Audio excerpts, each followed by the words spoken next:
All right, so right now I have a 350Z. Um, I'm not exactly sure on the year, but it does have the DE motor. The guy did have a custom wide body kit. But we're gonna be plastic dipping it real red. He sanded it all down and primed it before bringing it to me. So right now I'm just doing all the masking. Then I'm gonna wipe it down and give it a full spray. He does have the engine exhaust. I'm not exactly sure what else he has to it, but yeah. These wheels, they're not like wide wheels, but what shook me was the amount of spacers he has.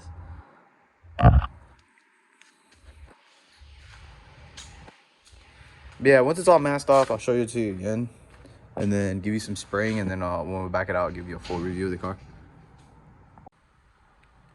All right, cool. So I have the car completely masked off. We wanted to leave the front black, like the front lip, and the little spikes or splits. I have to open the hood, just leave it a little gap since this is a different bumper, so that way I can get in there.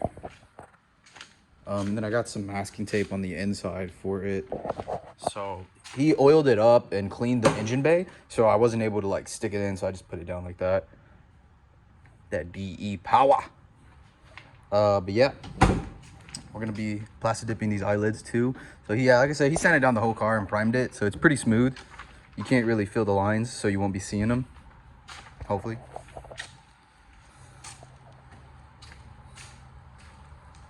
Yeah, let me just give you a quick rundown. Took off the wing. Let me see.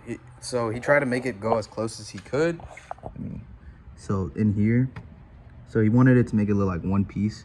This is the best he could get it. Since I don't do body work or anything, I wasn't the one sanding this down.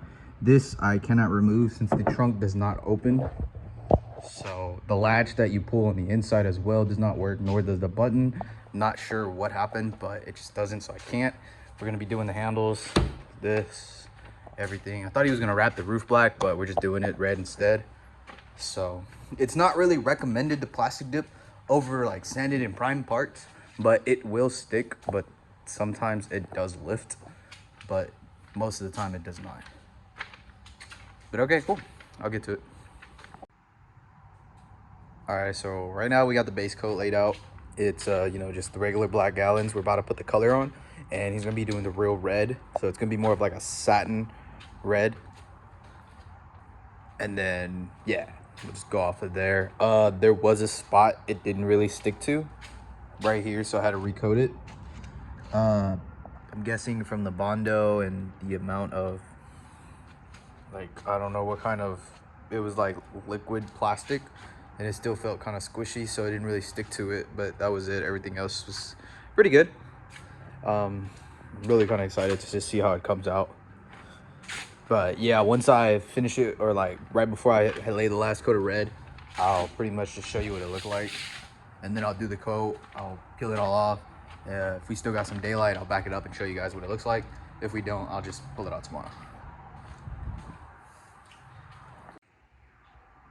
Okay, so we finished it up, and I remember in the beginning I said that, you know, when it's primed or has Bondo in certain areas, it doesn't mix well because usually the plastic dip has a chemical reaction or something happens. I'm not exactly sure what happens, but this is what it looks like.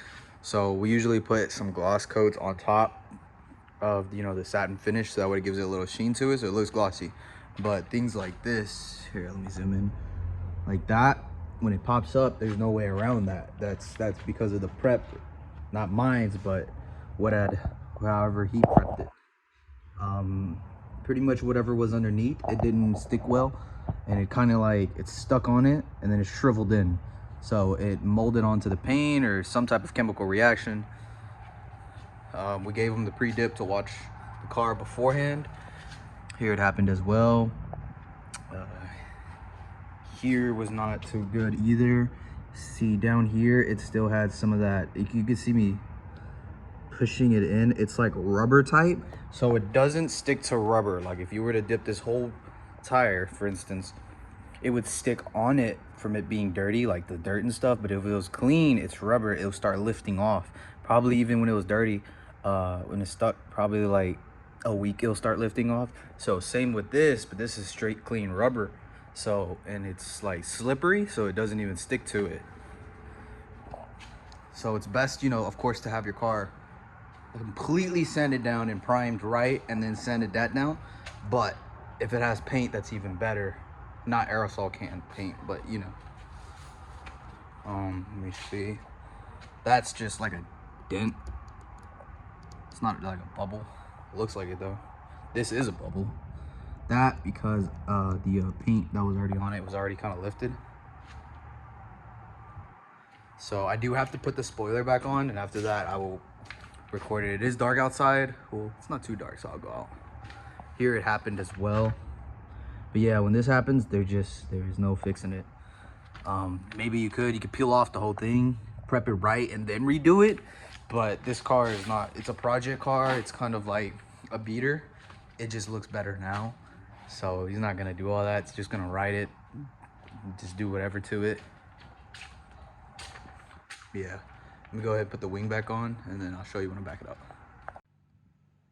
All right, cool. So we just waited for tomorrow, the next day. This is the finished project with the plastic dip. So this is what it looks like out in the sun, out and about.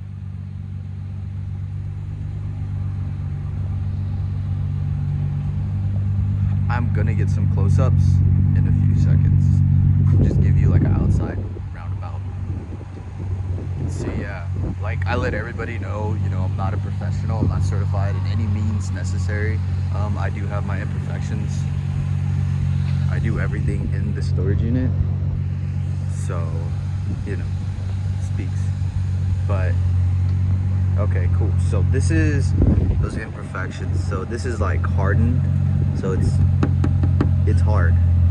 Plasti dip is usually never this stiff, but whatever it is, it's stiff now. This is the leftover residue.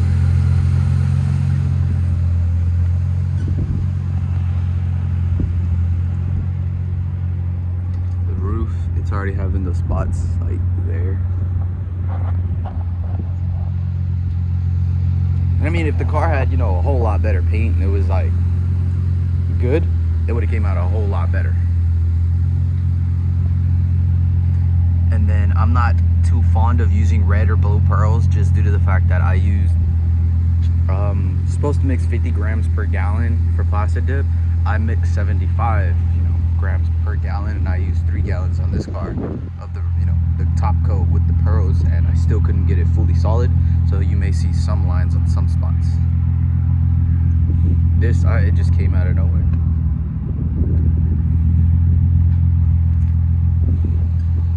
But I mean, overall, it still looks good. I mean, he is just gonna sell it to like somebody that's just